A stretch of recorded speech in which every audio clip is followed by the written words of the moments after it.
इस वीडियो में एक अजीब सा रहस्य बताया है जिससे आप अपने अवचेतन मन की शक्ति को इस्तेमाल करके जिंदगी की बड़ी से बड़ी कठिन सफलता आसानी से प्राप्त कर सकते हैं। कैसे अपने अवचेतन मन की शक्ति को इस्तेमाल करना है, इसकी विधि क्या है, इस विषय पर हम आज एक अद्भुत कहानी आपको सुनाएंगे। तो चलिए कहानी की शुरुआत करते हैं। दोस्तों, हमारा जो चेतन मन होता है उससे करीब 9 गुना अधिक ताकतवर हमारा अचेतन मन होता है। अगर 1 गुना ताकत हमारे चेतन मन के पास है तो इसका अर्थ यह हुआ कि उससे 9 गुना अधिक ताकत हमारे अवचेतन मन के पास है, क्योंकि अवचेतन मन ही हमारे पूरे शरीर को नियंत्रित करता है। चेतन मन हमारे दिमाग का एक हिस्सा है जो हमारे विचारों और भावनाओं से प्रेरित होता है, और हमारा चेतन मन ही तर्क वितर्क करने में हमारी मदद करता है। लेकिन दूसरी तरफ हमारा अवचेतन मन यह तर्क वितर्क नहीं करता, यह उस जानकारी को ग्रहण कर लेता है जो इसे चेतन मन देता है। इसीलिए जैसा हम अपने अवचेतन मन में सोचते हैं वैसे ही हम बनते चले जाते हैं। क्या आपने कभी इन बातों पर विचार किया है कि कोई व्यक्ति दुखी क्यों है और वहीं पर दूसरा व्यक्ति इतना सुखी क्यों है? एक व्यक्ति सुख और समृद्धि से भरा हुआ है, वहीं पर दूसरा व्यक्ति इतना गरीब और दुखी क्यों है? एक व्यक्ति भयभीत और डरा हुआ है, जबकि दूसरा व्यक्ति आस्था और विश्वास से भरा हुआ है। एक व्यक्ति बड़े से महलों में रहता है, वहीं पर दूसरा व्यक्ति गरीब और टूटी फूटी झोपड़ी में रहता है। कोई बहुत सफल है तो कोई असफल, कोई व्यक्ति कुछ ही मेहनत करके सफलता प्राप्त कर लेता है और वहीं पर कोई दूसरा व्यक्ति जीवन भर मेहनत करने के बाद भी असफल ही रह जाता है। तो आखिर इन सब चीजों का कारण क्या है? क्या आपने कभी इन पर विचार करने की कोशिश की है? हमारे जीवन में जो भी अच्छा है वह हमारे चेतन मन पर निर्भर करता है। अर्थात यदि आप अपने चेतन मन में यह बात डालेंगे, मेरे साथ जो कुछ भी होगा वह अच्छा होगा, मेरे साथ जो कुछ भी हो रहा है वह अच्छा हो रहा है, और मैं एक दिन कामयाब जरूर बनूंगा, तो आप अवश्य ही अपने जीवन में कामयाब बन जाएंगे। वहीं पर यदि आप अपने अवचेतन मन में बुरी बुरी बातें डालेंगे, अर्थात नकारात्मक बातें कहेंगे, तो आपके जीवन में केवल नकारात्मकता ही भर जाएगी और आपके साथ कुछ भी अच्छा नहीं होगा। आप जहां जाएंगे वहां पर आपके हाथ केवल असफलता ही लगेगी। आप हमेशा निराश और परेशान ही रहेंगे, लेकिन उनका हल आपको कभी नहीं मिल पाएगा। इसलिए यदि आप भी अपने मन को अच्छी तरह से जानना चाहते हैं, वह सेवा काम करवाना चाहते हैं, जो आप चाहते हैं उसे अपने नियंत्रण में रखना चाहते हैं, तो इस वीडियो को अंत तक जरूर देखिएगा, क्योंकि इस वीडियो में आपको ऐसी महत्वपूर्ण जानकारियां मिलेगी जिसकी मदद से आप अपना जीवन अच्छे से जी सकते हैं। आप जो चाहे उसे हासिल कर सकते हैं। आप जिस भी लक्ष्य को प्राप्त करना चाहते हैं उसे आप प्राप्त कर सकते हैं। आज की इस वीडियो में हम यह जानने वाले हैं कि आखिर चेतन मन और अवचेतन मन में मुख्य अंतर क्या है और वह किस तरह से काम करता है।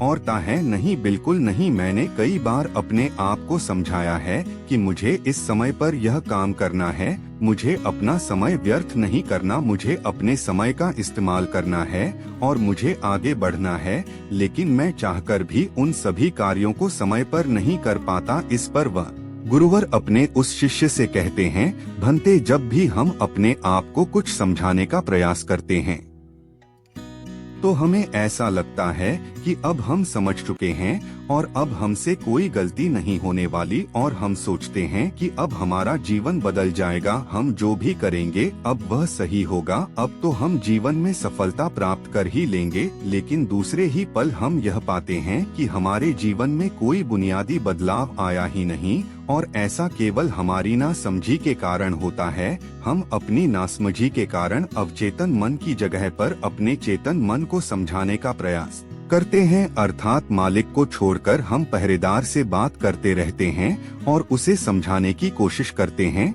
लेकिन तुम यह भूल जाते हो कि आखिर वह पहरेदार कर भी क्या सकता है, वह सब उसके हाथों में है ही नहीं। हमें तो अपने अवचेतन मन को समझाने की आवश्यकता है। हमारी बुद्धि अर्थात वह पहरेदार जो यह समझ जाता है कि क्या सही है और क्या गलत, उसे कब क्या करना है क्या नहीं करना। लेकिन यह सारी बातें केवल हमारे पहरेदार अर्थात हमारे चेतन मन के सीमित रह जाती हैं। यह सारी बातें हवेली के उस मालिक अर्थात हमारे अवचेतन मन तक तो पहुंच ही नहीं पाती। और यही कारण है कि हमारे जीवन में कभी कोई बुनियादी बदलाव हो ही नहीं पाता। ठीक उसी प्रकार जैसे कि यदि आपसे कोई कहता है कि पौधे में पानी डालोगे तो वह पौधा एक दिन बड़ा होगा और फिर उसमें फल आएंगे, फल लगेंगे, और आप उस बात को मान लेते हैं और उस पौधे में पानी भी डालते हैं। लेकिन आप पौधे की पत्तियों पर पानी डालते हैं और सोचते हैं कि इसमें फल फूल आएंगे। लेकिन जरा एक बार के लिए यह सोचिए, अगर पत्तियों में पानी डालोगे तो उसमें फूल और फल कैसे आएंगे। हमें तो उस पौधे की जड़ में पानी डालने की आवश्यकता है, लेकिन हम में से अधिकांश लोग केवल पत्तियों पर ही पानी छिड़क कर अपने आप को बहुत भाग्यशाली समझने लगते हैं। लेकिन वे यह भूल जाते हैं कि जो पानी वह पत्तियों पर छिड़क रहे हैं वह पानी पेड़ की गहराइयों में तो जा ही नहीं पा रहा। तो ऐसे में उस पौधे पर फल और फूल कैसे लगेंगी। ठीक इसी प्रकार हम भी अपने मन के साथ ऐसा ही करते हैं, और यही कारण है कि हम अपने जीवन में जो भी चाहते हैं वह हमें नहीं मिल पाता। हम अपने जीवन में फल और फूल चाहते हैं, लेकिन वह हमें नहीं मिल पाता। इस पर शिष्य उन गुरुवर से कहता है गुरुवर, तो फिर हमें क्या करना चाहिए? क्या ऐसा कोई उपाय है जिससे हम अपने चेतन मन की सारी बातें अपने अवचेतन मन तक पहुंचा सकें? ऐसी कोई प्रक्रिया है जिसमें हम अपने संदेश को अपने चेतन मन तक पहुंचा सके? इस पर वह गुरुवर शिष्य से कहते हैं, भंते, यदि तुमने अपने संदेश को चेतन मन तक पहुंचा दिया तब तुम जो चाहोगे वह इच्छा प्राप्त कर सकते हो। तुम जैसा चाहो उस लक्ष्य को प्राप्त कर सकते हो, क्योंकि हमारा अवचेतन मन हमारे चेतन मन से 9 गुना अधिक शक्तिशाली होता। आपने कभी ना कभी यह देखा ही होगा कि एक मनोवैज्ञानिक जब किसी के मन के गुप्त राज्य को जानने की कोशिश करता है, तब वह मनोवैज्ञानिक जब उसके मन की बात को बाहर निकलवाना चाहता है, उसके अतीत में जो भी घटना घटी है उसमें साफ साफ रूप से प्रवेश करना चाहता है, तो इसके लिए वह हिप्नोटिज्म का उपयोग करते हैं। और आप में से अधिकांश लोगों ने इस प्रक्रिया को देखा ही होगा। इस प्रक्रिया का प्रयोग करके मन की सारी सूचनाएं अपने आप ही बाहर निकलती।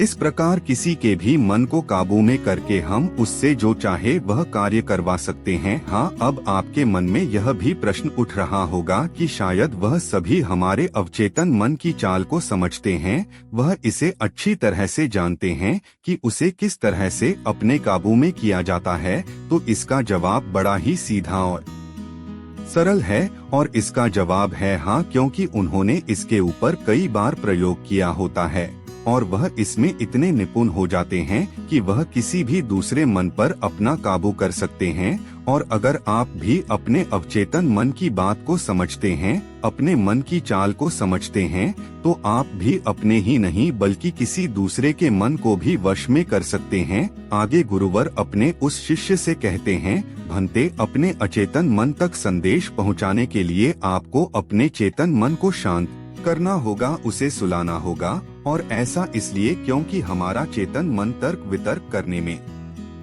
माहिर है। वह एक पहरेदार है, वह हमारी रक्षा के लिए हमेशा तैनात रहता है। इसलिए जब भी तुम अपना कोई संदेश उस चेतन मन तक पहुंचाने की कोशिश करोगे तो वह तुमसे तर्क वितर्क जरूर करेगा और हमें अपनी बात अपने मालिक तक पहुंचाने की हमें इजाजत तक नहीं देगा, जब तक कि हम अपनी बात अपने चेतन मन को अच्छी तरह से समझा नहीं देते या उसे शांत नहीं कर देते। तब तक वह हमें उस हवेली में घुसने नहीं देगा, क्योंकि हमारी सामान्य बुद्धि अर्थात हमारा चेतन मन तर्क वितर्क करने में माहिर होता है। और यही कारण है कि हम में से अधिकांश लोग अपने अचेतन मन तक एक साफ और स्पष्ट संदेश पहुंचा ही नहीं पाते, और इसी कारण हम अपने अचेतन मन को भी अच्छी तरह से समझ नहीं पाते। और हमारा अचेतन मन तर्क वितर्क नहीं करता, उसे तो केवल साफ और स्पष्ट संदेश चाहिए जिस पर वह कार्य कर सके। और उस तक हम साफ और स्पष्ट संदेश तभी पहुंचा सकते हैं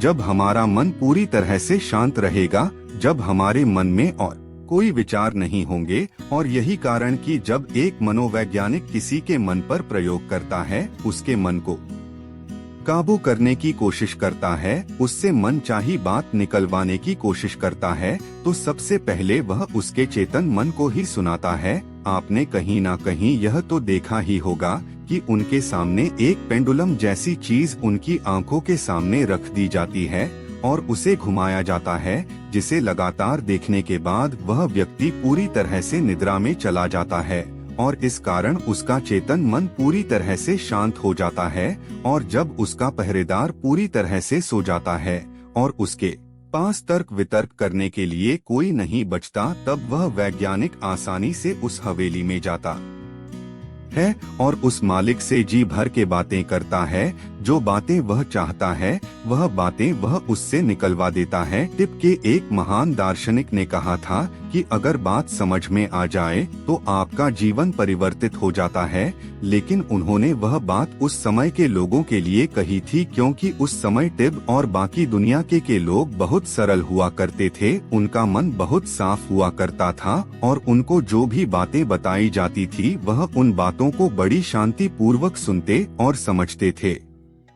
उस समय कोई भी तर्क वितर्क नहीं करता था और जब कोई व्यक्ति तर्क वितर्क करने में माहिर होता था तो वह उसे तर्क वितर्क करने देते और शांति से केवल उसकी बातें सुनते, जब तक कि व्यक्ति तर्क वितर्क करके थक ना जाए। तो वह गुरु के पास वापस आता है और उनसे कहता है गुरुवर, मैं अब तर्क वितर्क करके थक चुका हूँ, लेकिन उससे मुझे कुछ भी हासिल नहीं हुआ, कृपया करके अपना कोई मार्ग बताइए, आप मुझे अपने तरीके से समझाएं, अब मैं उसमें कोई भी अवरोध उत्पन्न नहीं करूँगा। ठीक इसी प्रकार से हमारी बुद्धि भी काम करती है। जब हमारा मस्तिष्क तर्क वितर्क करके थक जाता है तब उसे इस बात का एहसास होता है कि तर्क वितर्क करके उसे कुछ भी हासिल नहीं होने वाला और उस समय तक उसे कुछ भी समझ में नहीं आएगा। दोस्तों, महात्मा बुद्ध अपनी बातों को 3 बार दोहराया करते थे और यदि कोई बात आपसे 3 बार कही जाए तो क्या आप उस बात को सुन पाएंगे? मान लीजिए आप किसी चिकित्सक के पास जाते हैं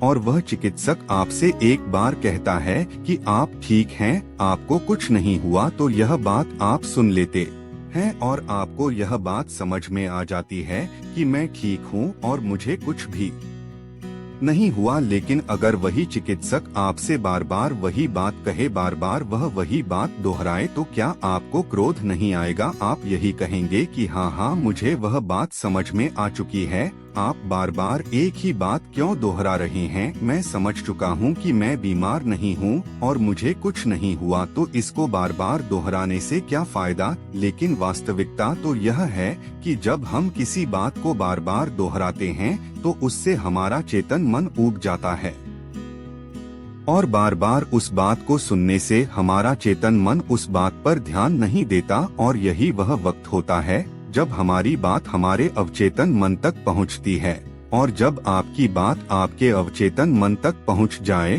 तो यकीन मानिए कि तब कुछ भी संभव है। फिर चाहे आप कोई अपने जीवन में बड़ा लक्ष्य प्राप्त करना चाहते हो या फिर अपना स्वास्थ्य सुधारना चाहते हो, सब कुछ संभव हो जाएगा। दोस्तों, आपने कभी ना कभी यह किस्सा तो सुना ही होगा। एक प्लेन क्रैश हो गया था और उस प्लेन का जो पायलट था उसकी प्लेन से गिरने की वजह से शरीर की सारी हड्डियां टूट चुकी थी और जब उसे अस्पताल में भर्ती किया गया तो उसे हिला डला भी नहीं जा रहा था। डॉक्टरों ने भी यह जवाब दे दिया था कि तुम ठीक नहीं हो सकती और तुम्हारी हड्डियों को फिर से जोड़ पाना लगभग नामुमकिन है। लेकिन वह व्यक्ति जीना चाहता था। उसने अपने अवचेतन मन में जबरदस्ती यह बात डाली कि मैं ठीक हो सकता हूँ, मैं ठीक हो सकता हूँ, और यकीन मानिए कि वह व्यक्ति सच कुछ ठीक हो गया। वह अपने पैरों पर चलकर अपने घर गया। ऐसा केवल हमारे अचेतन मन की शक्तियों के कारण होता है।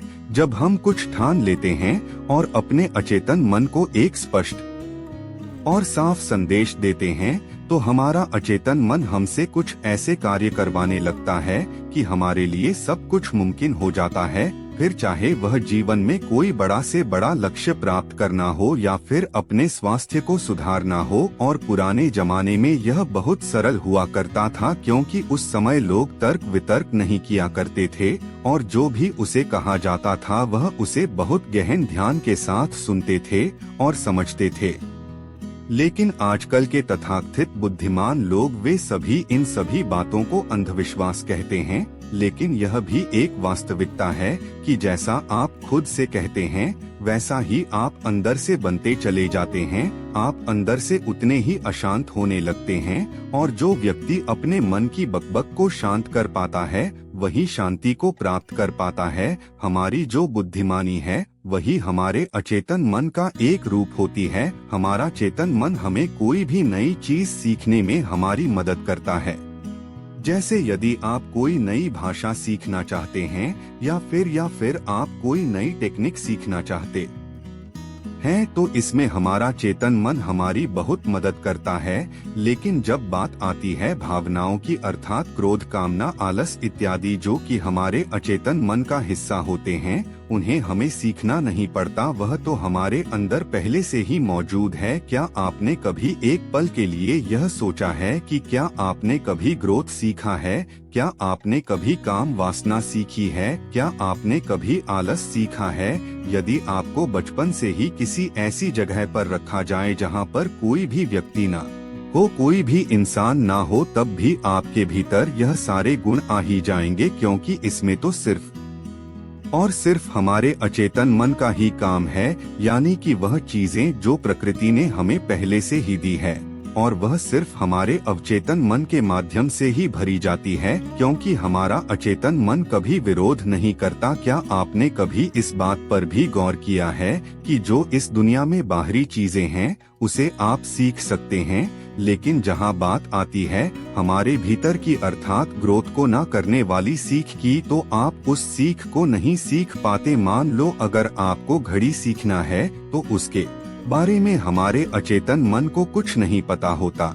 लेकिन वहीं पर यदि कोई आपसे यह कहे कि 5 और 5 10 होते हैं, तो यह बात आपके अचेतन मन को अच्छी तरह से समझ में आ जाती है, क्योंकि आपका अचेतन मन विरोध नहीं करता और उसे एक साफ और स्पष्ट संदेश भी मिल रहा है। इसलिए हमें अपने अवचेतन मन तक साफ और स्पष्ट संदेश भेजने की आवश्यकता होती है, और यह तभी संभव है जब हमारा चेतन मन इसके आड़े न आए। तभी वह शिष्य उन गुरुवर से कहता है गुरुवर, आखिर हम अपने अवचेतन मन को साफ और स्पष्ट संदेश क्यों नहीं भेज पाते? आखिर इसका क्या कारण है? इसका जवाब देते हुए गुरु शिष्य से कहते है भंते, इसका पहला कारण यह है कि जब भी हम अपने अवचेतन मन में कोई सूचना पहुंचाने की कोशिश करते हैं तो हमारा चेतन मन पहले उससे तर्क वितर्क करता है। वह यह सोचता है कि इस जानकारी से हमें लाभ होगा या हानि, और जब तक हम अपनी सूचना को सही और साफ स्वस्थ तौर पर अपने अवचेतन मन तक नहीं पहुंचा पाते तब तक वह हमारे लिए काम नहीं कर सकती है। मान लीजिए कि आप ईश्वर के सामने हाथ जोड़कर खड़े हैं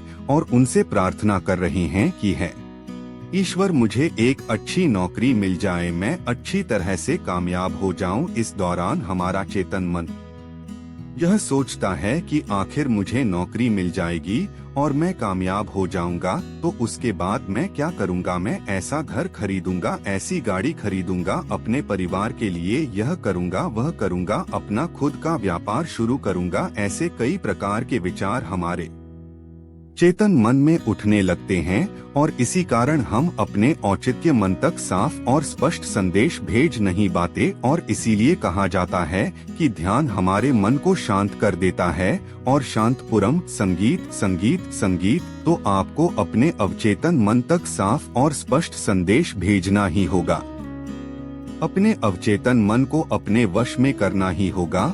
और अपने अवचेतन मन को वश में करने के लिए आप यह एक तरीका अपना सकते हैं। अगर आपको कोई चीज पानी है तो आपको उस चीज को मंत्र की तरह मन में दोहराना होगा, और ऐसा आपको करीब 28 दिन तक करना होगा। और यदि इस दौरान आपसे कोई यह कहे कि इससे कोई फर्क नहीं पड़ने वाला, यह सब बेकार की बातें हैं, तो उनकी बातों पर यकीन मत कीजिएगा, क्योंकि यदि आप कोई बात मंत्र की तरह दोहराते हैं तो वह मंत्र अर्थात वह बातें हमारे अवचेतन मन तक पहुंच जाती हैं, और एक बार यदि आपकी बात आपके अवचेतन मन तक पहुंच गई तो हम दुनिया की कोई भी चीज पा सकते हैं, हम किसी भी बड़े से बड़े लक्ष्य को हासिल कर सकते हैं। और उसके लिए आपको बस इतना ही करना है, जब भी आप रात को सोने जाएं, तो बिस्तर पर लेटने के बाद नींद आने से ठीक पहले आपको करीब 10 से 15 बार अपने मन में उस मंत्र को दोहराना है जो भी आप चाहते हैं, और ऐसा करते हुए आपको नींद में चले जाना है, क्योंकि हमारा अचेतन मन कभी नहीं सोता। वह 24 घंटे 365 दिन आपके लिए लगातार काम करता रहता है, जबकि रात को सोते समय हमारा चेतन मन पूरी तरह से शांत होता है और वह सो जाता है। और यही वह समय है जब हमारा अवचेतन मन पूरी तरह से जागृत होता है। यह सबसे ज्यादा शक्तिशाली होता है। रात को सोते वक्त जो भी बातें आप अपने मन में डालते हैं, आप वैसे ही बनते चले जाते हैं। कभी आपने इस बात पर गौर किया है कि जब भी आप रात को सोते वक्त कोई नकारात्मक बात या नकारात्मक जानकारी लेते हैं, तो सुबह उठते ही आपको नकारात्मक विचार आते हैं, और वहीं पर यदि आप रात को सोते वक्त सकारात्मक जानकारी या सकारात्मक बातें करते हैं, तो अगले दिन सुबह आप बहुत ज्यादा ताकतवर महसूस करते हैं। आपका दिन पहले से ज्यादा अच्छा लगने लगता है, आप अच्छा महसूस कर पाते। इसलिए रात को सोते वक्त कभी भी अपने आप से नकारात्मक बातें ना करें। हो सके तो हमेशा अपने आप से सकारात्मक बातें करें, या फिर आप चाहे तो इस प्रयोग को भी अपना सकते हैं और अपने जीवन में जो कुछ भी चाहे आप उसे पा सकते हैं। क्योंकि एक बार यदि आपका लक्ष्य आपके अवचेतन मन तक पहुंच गया, तो उसे पाना बहुत आसान हो जाएगा। फिर वह चाहे कितना भी बड़ा क्यों ना हो, वह चाहे कितना भी कठिन क्यों ना हो, आप उसे हासिल कर ही लेंगे, आप उसमें कामयाबी पा ही लेंगे। इतना कहकर वह गुरुवर शांत हो गए, और वह शिष्य भी यह समझ चुका था कि आखिर हमारे चेतन मन और अवचेतन मन में क्या अंतर होता है और किस प्रकार हम अपने लक्ष्य को प्राप्त कर सकते हैं। तो दर्शकों, चलिए अब सफलता पाने के ऊपर अगली रोचक कहानी की शुरुआत करते हैं। दोस्तों, जब हम यह सोचते हैं कि जो हुआ वह अच्छा नहीं हुआ, ऐसा नहीं होना चाहिए था, यदि मैं कोई तरकीब या कोई उपाय अपना लेता तो ऐसा नहीं होता, यदि मैंने किसी से सलाह ही ले ली होती या फिर खुद की सूझबूझ का इस्तेमाल किया होता, तो आज मुझे यह परेशानियां नहीं उठानी पड़ती, मैं आज इस तरह से तकलीफों में नहीं रहता। इस प्रकार हम खुद को कोसने लगते हैं, खुद को दुखी करने लगते हैं। मैं आपको बता दूं कि इस तरह का पश्चाताप करने से आपको कोई लाभ नहीं होने वाला। आप चाहे कितने भी हाथ पैर मार ले, चाहे आप लाखों कोशिशें कर लें, लेकिन आप अपने अतीत को बदल नहीं सकते, क्योंकि इस तरह के विचार केवल चिंता पैदा करते हैं। लेकिन यही चिंता अर्थात यही पश्चाताप हमारे लिए बहुत लाभदायक भी साबित हो सकता है। अब आप में से कई लोग यह सोच रहे होंगे कि भला जो बीत गया, यदि हम उस पर सोच विचार कर रहे हैं तो यह हमारे लिए कैसे लाभदायक हो सकता है। हम तो पहले ही मुसीबत में हैं, हम तो पहले से ही तकलीफ में हैं, तो ऐसे में यह हमारे लिए कैसे फायदेमंद हो सकता है। दोस्तों, अगर आप उन गलतियों से सीख लेकर खुद को बदलने का प्रयास करें, तो आप अपना आने वाला भविष्य खुद ही बदल सकते हैं, उसे संभाल सकते हैं। अगर अतीत की गलतियों से सीख लेकर खुद को बदलने का प्रयास किया जाए, तो सही मायने में वही पश्चाताप कम होता है। आज की जो बौद्ध कहानी मैं आपको सुनाने जा रहा हूँ, इस कहानी के माध्यम से मैं आपको कुछ ऐसे तरीके बताने वाला हूँ, जिन तरीकों को अपनाकर आप अपने जीवन में इस प्रकार के पश्चाताप से बच सकते हैं। आप अपनी अतीत की गलतियों को भुलाकर आप अपने आप को वे एक नया इंसान बन सकते हैं। जो लोग खुद पर संदेह करते हैं, जो अपने ही विचारों में उलझे रहते हैं, जिन्हें उनकी अतीत की गलतियां परेशान करती रहती हैं, उनके लिए यह एक वरदान साबित हो सकता है।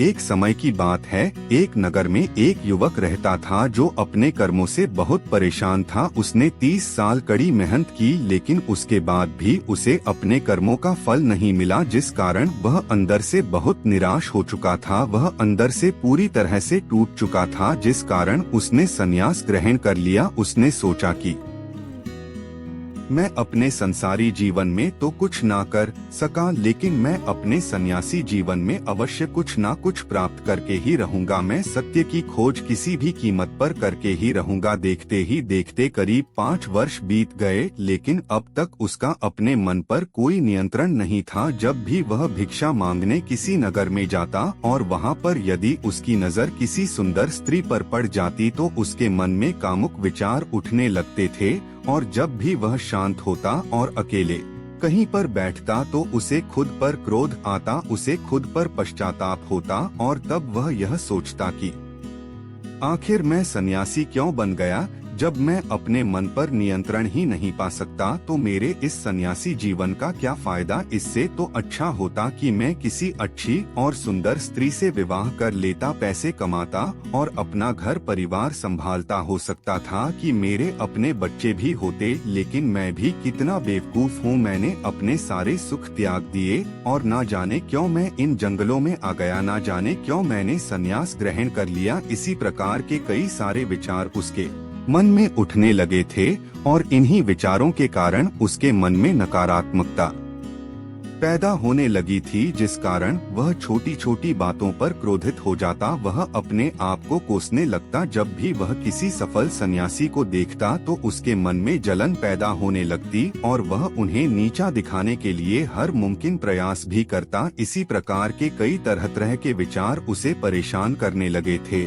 और अब वह और भी ज्यादा चिंतित रहने लगा था। उसने खाना पना पूरी तरह से छोड़ दिया था। एक दिन रात्रि के वक्त वह आश्रम के बाहर बैठकर रो रहा था, और रोते रोते उसने यह तय किया कि वह अपना जीवन समाप्त कर देगा। यह सोचकर वह आश्रम से निकल पड़ा और एक पहाड़ की चोट पर जाकर खड़ा हो गया। रोते रोते वह यह सोच रहा था कि मैं चाहकर भी अब अपनी पुरानी जिंदगी में वापस नहीं लौट सकता, क्योंकि मैंने सबके सामने संन्यास ग्रहण किया है, और एक बार संन्यास ग्रहण करने के बाद इंसान का घर परिवार सब कुछ छूट जाता है। ऐसा सोचता हुआ वह उस पहाड़ से नीचे की ओर देख रहा था। उसकी आंखों से आंसू बह रहे थे, लेकिन अब भी उसके मन में तरह तरह के विचार उत्पन्न हो रहे थे। वह अब भी यही सोच रहा था कि यदि मैंने अपने जीवन में सही निर्णय लिए होते तो आज मुझे यह दिन ना देखना पड़ता। रोते हुए अपने कदम आगे बढ़ाने ही वाला था कि तभी उसे एक आवाज सुनाई दी। कोई उसे चिल्लाकर यह कह रहा था, भंते रुक जाओ, जहाँ छोड़कर जा रहे हो वापस वहीं से शुरुआत करनी पड़ेगी, इसलिए एक बार फिर सोच लो। यह आवाज सुनकर वह सन्यासी रुक गया। उसने पीछे मुड़कर यहाँ वहाँ देखा, लेकिन उसे वहाँ पर कोई भी दिखाई नहीं दिया।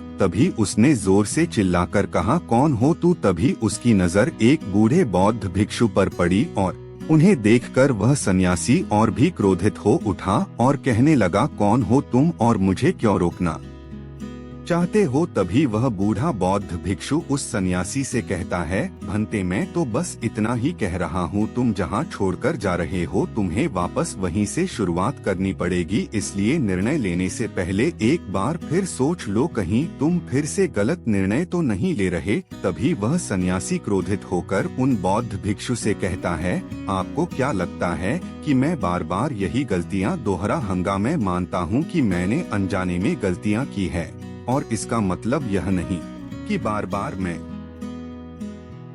यही गलतियां दोहराते रहूंगा। मैंने अपनी गलतियों से बहुत बड़ी सीख ली है, लेकिन अब मैं उन गलतियों को ठीक नहीं कर सकता। अब मैं उन्हें बदल नहीं सकता, इसलिए मैंने बहुत सोच समझकर यह फैसला लिया है। उस सन्यासी की यह बात सुनकर वह बूढ़ा बौद्ध भिक्षु जोर जोर से हंसने लगा और उस सन्यासी से कहता है, भंते अतीत की गलतियां कोई नहीं सुधार सकता, क्योंकि बीता हुआ समय कभी लौटकर नहीं आने वाला। हाँ, वे लोग मूर्ख होते हैं जो यह कहते हैं कि वे लोग अतीत को बदल सकते हैं। उनसे बड़ा अज्ञानी इस दुनिया में दूसरा और कोई नहीं हो सकता, क्योंकि जब तुम समय को वापस नहीं मोड़ सकते तो तुम अपनी अतीत की गलतियों को भला कैसे बदल सकते हो। लेकिन जो लोग समझदार हैं, जो लोग ज्ञानी हैं, वे लोग यह बात बहुत अच्छी तरह से जानते हैं कि जीवन में गलतियां करना कितना जरूरी होता है। गलतियों के कारण ही तो हम सीख पाते हैं, अपनी गलतियों से समझ पाते हैं और अपने भविष्य को बेहतर बना पाते हैं। आगे वह बूढ़ा बौद्ध भिक्षु उस सन्यासी से कहता है, भंते, जब तक तुम्हें खुद की कमियों का ही पता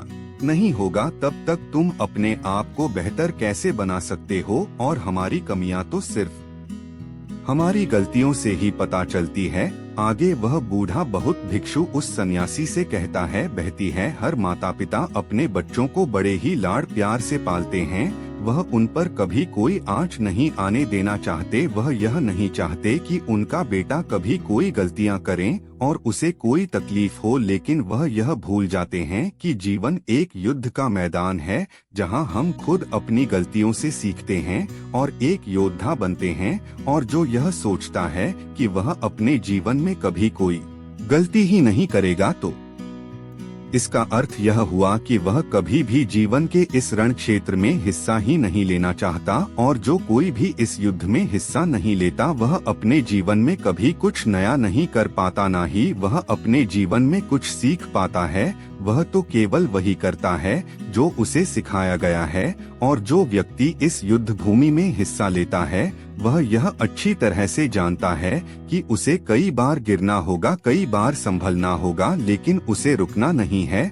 बल्कि उसे चलते रहना है, क्योंकि जीवन चलते रहने का नाम है। इस पर वह सन्यासी और भी क्रोधित हो उठता है और बौद्ध भिक्षु से कहता है, आखिर तुम कहना क्या चाहते हो? तुम इस तरह से मेरा समय व्यर्थ कर रहे हो। जो भी कहना है जल्दी कहो, अन्यथा अच्छा नहीं होगा। तभी वह बूढ़ा बौद्ध भिक्षु एक बार फिर मुस्कुराने लगा और उस सन्यासी से कहता है, भंते, आज मैं तुम्हें जीवन के ऐसे 5 तरीके बताने वाला हूँ जिनका पालन करके तुम अपने अतीत की गलतियों को अपनी ताकत में बदल सकते हो। आगे वह बौद्ध भिक्षु उस सन्यासी से पूछते हैं, भंते, क्या तुम जानना चाहोगे कि वह 5 तरीके कौन से हैं? यदि तुम जानना चाहते हो तो इसके लिए तुम भी मुझे एक वचन देना होगा। तभी वह सन्यासी कहता है, कैसा वचन? तभी वह बूढ़ा बौद्ध भिक्षु बड़े ही प्रेम से उस सन्यासी से कहता है, बस इतना ही कि तुम अपने मन से आत्महत्या का ख्याल निकाल दोगे। सिर्फ तभी मैं तुम्हें यह 5 बातें बताऊंगा, अन्यथा तुम अपने फैसले पर अटल रह सकते हो। लेकिन याद रखना कि जो गलतियां तुमने पहले दोहराई हैं, हो सकता है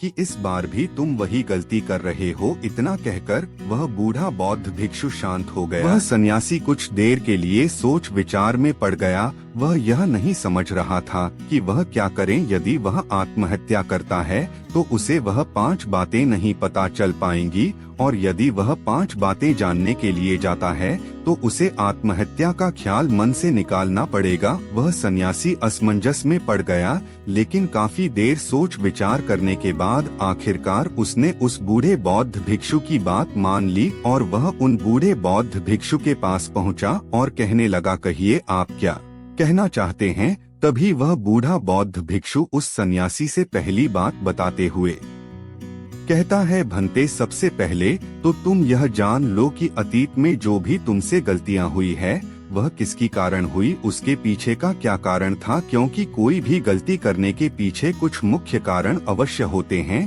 तुम्हें सबसे पहले उन कारणों को पहचानना होगा। वह कारण या तो कोई मजबूरी हो सकते हैं या कोई इंसान हो सकता है जिसके कारण तुमने वह सारी गलतियां की, या फिर हो सकता है कि तुमने वह गलतियां केवल अपने स्वार्थ के लिए की हो। तुम्हें उन कारणों को पहचानना होगा। यदि तुम्हें किसी से धोखा मिला तो क्यों मिला? क्या तुमने कभी इसके ऊपर विचार किया है? क्योंकि शायद तुमने उस पर हद से ज्यादा विश्वास किया होगा। एक बार यदि तुमने उस कारण को पकड़ लिया और उसे जान लिया तो तुम यह समझ पाओगे कि तुमने कहाँ कमी रह गई, तुमने कहाँ पर गलती की। और एक बार यदि तुम अपनी गलती को समझ जाओगे तो तुम उसे सुधार भी सकते हो, ताकि वैसी गलती भविष्य में तुमसे दोबारा ना घटे। आगे वह बूढ़ा बौद्ध भिक्षु उस सन्यासी से कहता है, गलतियां हमें दुख नहीं देती, दुख हमें तब होता है जब हम अपनी गलतियों को बार बार दोहराते हैं, जब हमें इस बात का एहसास होता है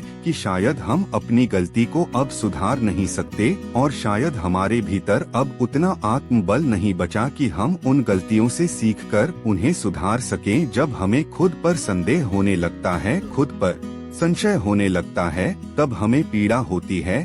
किंतु एक बार, केवल एक बार यदि तुम यह समझ जाओ कि गलती करके जब हम उससे सीख लेते हैं और उस गलती को सुधारने का हर मुमकिन प्रयास करते हैं, तो हमारे भीतर एक विश्वास जाग उठता है और फिर हमें कभी कोई दुख नहीं परेशान करता। इसलिए हमें किसी भी गलती के पीछे का कारण जानना बहुत आवश्यक होता है और इसके लिए तुम चाहो तो खाली बैठकर चिंतन कर सकते हो, यह इतना मुश्किल भी नहीं है।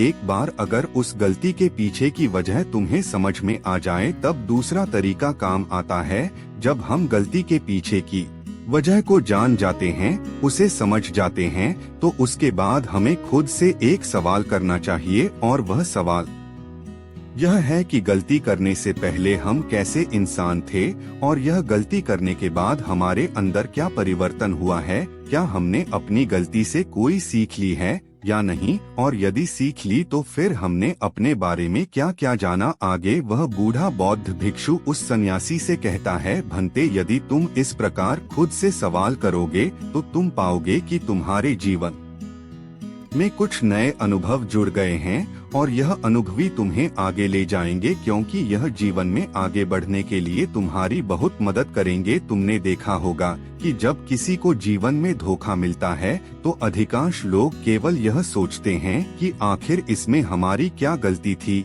लेकिन वह इस वास्तविकता को नहीं देख पाते कि आखिर तुम्हें धोखा मिला है तो क्यों मिला, क्योंकि आप एक संवेदनशील इंसान है और जब आप ज्यादा संवेदनशील हो जाते हैं तो ऐसी स्थिति में आपकी संवेदनशीलता ही आपके धोखे का कारण बनती है और यही आपकी गलती है। और जब आपको अपनी गलती के बारे में पता चल गया तो आपने यह भी सीख लिया कि आपकी गलती थी। अधिक संवेदनशीलता, आपने अपने बारे में कुछ नया अनुभव प्राप्त किया। अगर तुम एक बार अपने बारे में निरीक्षण करना शुरू करोगे तो अपने बारे में तुम्हें बहुत सी अद्भुत बातें पता चलेंगी और तब तुम खुद ही आश्चर्यचकित हो जाओगी, क्योंकि तुम खुद के बारे में और अधिक जानने लगोगे। इसलिए खुद का निरीक्षण करना अति आवश्यक है।